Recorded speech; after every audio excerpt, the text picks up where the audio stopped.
Assalamualaikum warahmatullahi wabarakatuh.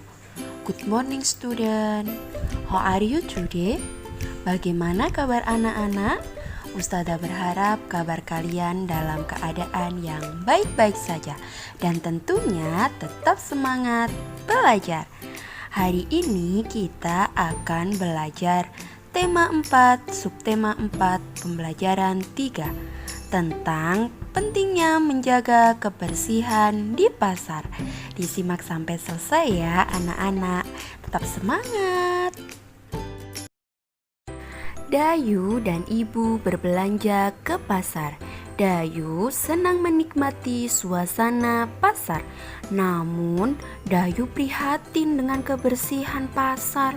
Pasar terlihat kotor dan becek. Dengarkan ya, Ustazah akan membacakan percakapan di bawah ini antara Dayu dan ibunya. Dayu, Bu, mengapa sampah dan barang bekas itu dibiarkan menumpuk?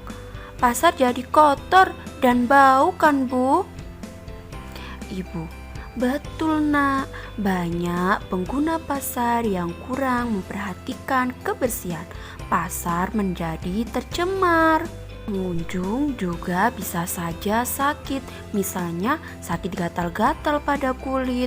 Sudah seharusnya kita peduli dengan lingkungan. Jadi anak-anak, dimanapun kita berada, kita harus menjaga kebersihan. Kita harus membuang sampah pada tempatnya ya. Jawablah pertanyaan di bawah ini. Pertanyaan yang pertama, mengapa terjadinya penumpukan sampah dan barang bekas di pasar?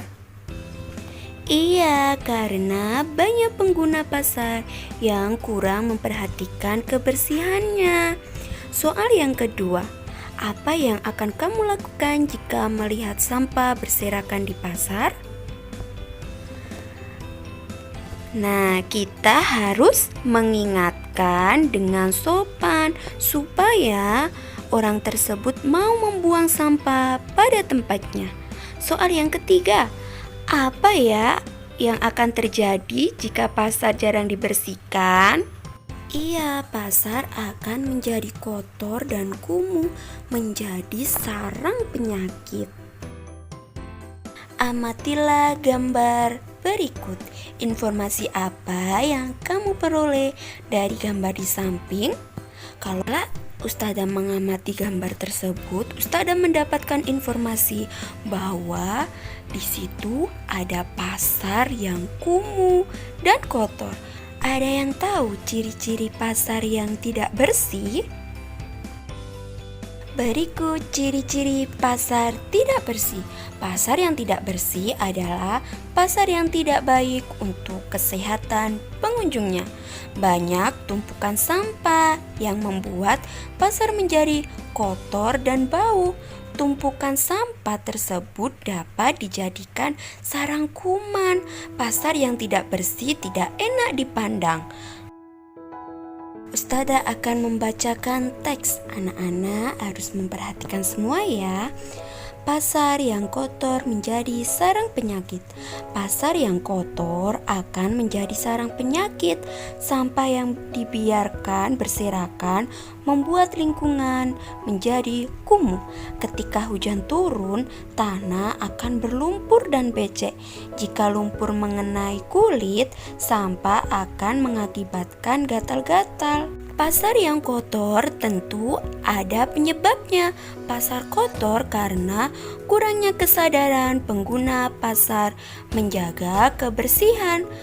Pedagang dan pembeli banyak yang membuang sampah sembarangan. Sudah seharusnya kita peduli kebersihan lingkungan.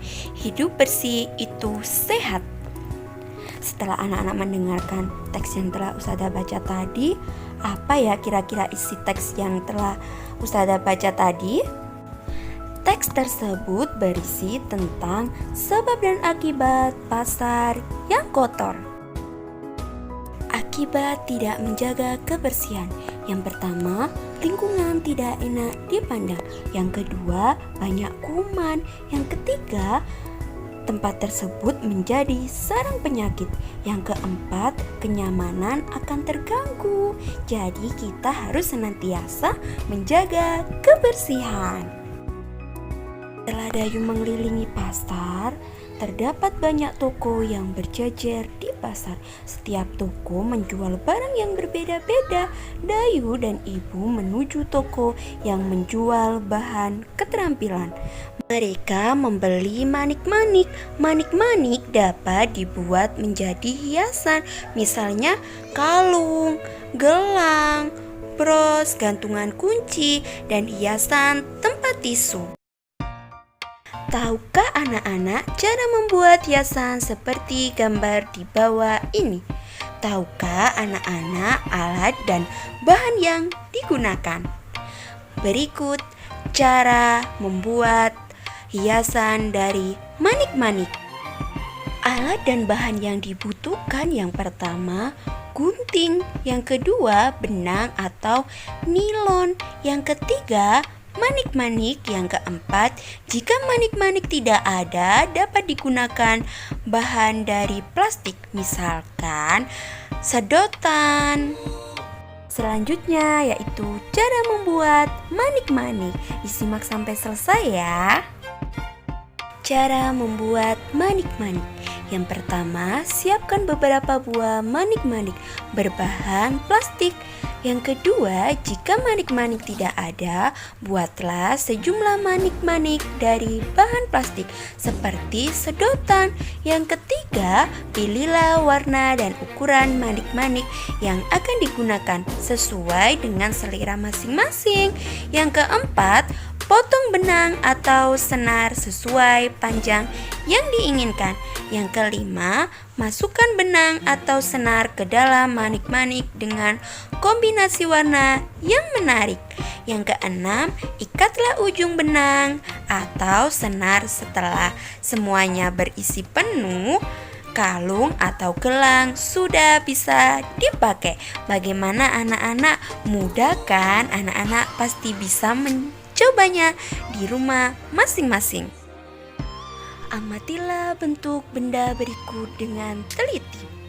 Bagaimana bentuk benda tersebut? Nah, benda ini berbentuk balok. Balok merupakan contoh bangun ruang. Masihkah ingat anak-anak dengan rusuk, sisi, dan titik? Ayo, siapa yang masih ingat? Yang terakhir yaitu penugasan. Penugasan ini harus dikerjakan di buku masing-masing ya. Kelompokkan bangun-bangun ruang berikut berdasarkan banyak rusuk, sisi, dan titik sudutnya. Di sini ada bangun ruang, prisma segitiga, kubus, balok, prisma segi empat, dan prisma segitiga. Kerjakan dengan teliti ya anak-anak. Alhamdulillah pembelajaran hari ini sudah selesai ya anak-anak. Dan seperti biasa Ustazah akan memberi pesan kepada anak-anak tercinta. Don't forget to pray on time. Don't forget to read Holy Quran. Don't forget to obey your parents. Don't forget to study at home. And be careful. Wassalamualaikum warahmatullahi wabarakatuh.